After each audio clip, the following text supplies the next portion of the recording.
Hi అండి, నమస్తే. Welcome to Telugu Thadaka. ఈరోజు వీడియోలో చింతపండు పులిహోర అచ్చం గుడిలో పెట్టే ప్రసాదం రుచితో చేసి చూపిస్తున్నాను. చాలా కమ్మగా, చాలా టేస్టీగా వస్తుంది. అమ్మవారికి ఎంతో ప్రీతికరమైన ఈ చింతపండు పులిహోరని ఈ కొలతలతో తప్పకుండా ట్రై చేయండి. వీడియో నచ్చితే మర్చిపోకుండా లైక్ చేయండి. ముందుగా 2 కప్పులు బియ్యాన్ని తీసుకొని నీళ్లు పోసి 2-3 సార్లు శుభ్రంగా బియ్యాన్ని కడుక్కోవాలి. కడుక్కున్న తర్వాత ఇలా 2 కప్పులకి 3.5 కప్పులు నీళ్లు వేసుకొని ఎసరు పెట్టుకొని వండుకోవడం వల్ల పులిహోరకి పొడి పొడిగా రైస్ కావాలి కాబట్టి ఇలా అయితే కరెక్ట్గా మనకి పొడి పొడిగా రైస్ వస్తుంది. 2 టీ స్పూన్లు ఉప్పు వేసుకొని 1 టేబుల్ స్పూన్ నూనె వేసుకోవాలి. కుక్కర్ మూత పెట్టి మీడియం ఫ్లేమ్లో 2 విజిల్స్ వచ్చే వరకు ఉడికించుకోవాలి అన్నాన్ని. ఒక బౌల్లో 30 గ్రాములు చింతపండు తీసుకొని చింతపండు మునిగేంత వరకు వేడి నీళ్ళు వేసుకొని నానబెట్టుకోవాలి. ఒక 15 నిమిషాల పాటు నానిన తర్వాత చింతపండుని చిల్లుల గిన్నెలోనికి ఈ గుజ్జుని వేసుకొని చింతపండు రసాన్ని తీసుకోవాలి.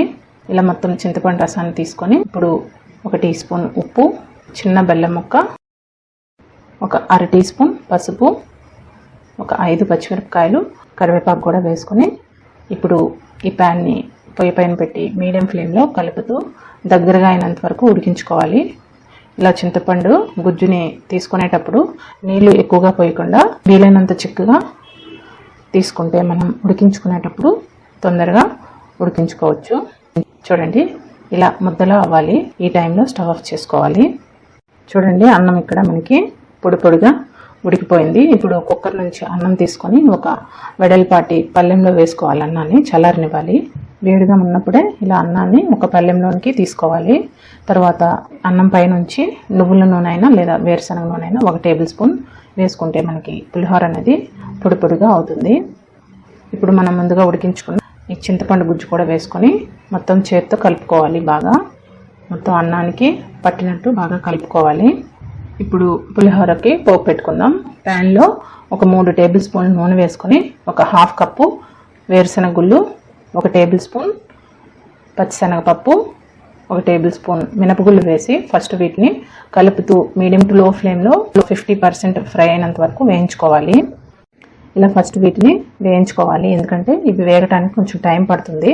ఒక 50% వేగిన తర్వాత ఇందులో 1 టీ స్పూన్ ఆవాలు, 1 టీ స్పూన్ జీలకర్ర, ఎండుమిరపకాయలు ఒక 3-4, జీడిపప్పులు ఒక గుప్పెడు వేసుకొని వీటిని కూడా మీడియం టు లో ఫ్లేమ్లో వేయించుకోవాలి. పప్పులన్నీ వేగిన తర్వాత ఒక 70% వేగిన తర్వాత ఇప్పుడు చివరిగా 1 టేబుల్ స్పూన్ సన్నగా తరిగి పెట్టుకున్న అల్లం ముక్కలు, కొద్దిగా కరివేపాకు, 1 టీ స్పూన్ ఇంగువ వేసుకొని ఇవి చివరిగా వేసుకొని వేయించుకోండి.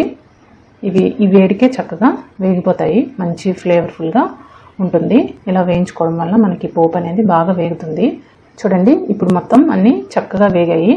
ఈ టైంలో స్టవ్ ఆఫ్ చేసుకొని ఇప్పుడు ఈ అన్నంలో పోపును వేసుకొని బాగా కలుపుకోవాలి. వేడిగా ఉన్నప్పుడు ఇలా గరిటతో కలుపుకొని చల్లగా అయిన తర్వాత చక్కగా చేతితో కలుపుకోండి. పులిహోర చేతితో కలుపుకుంటేనే చాలా బాగుంటుంది. చాలా కమ్మగా, చాలా రుచిగా ఉంటుంది. మీరు గుళ్ళో ప్రసాదం తింటారు కదా, అదే టేస్ట్ వస్తుంది. అమ్మవారికి ఎంతో ప్రీతికరమైన పులిహోర చేసి ప్రసాదంగా పెట్టవచ్చు. ఇలా ఈ కొలతలతో చేయండి, మీకు కూడా బాగా కుదురుతుంది పులిహోర. వీడియో నచ్చితే లైక్ చేయండి, షేర్ చేయండి, సబ్స్క్రైబ్ చేయడం మర్చిపోవద్దు. Thank you so much for watching. Bye.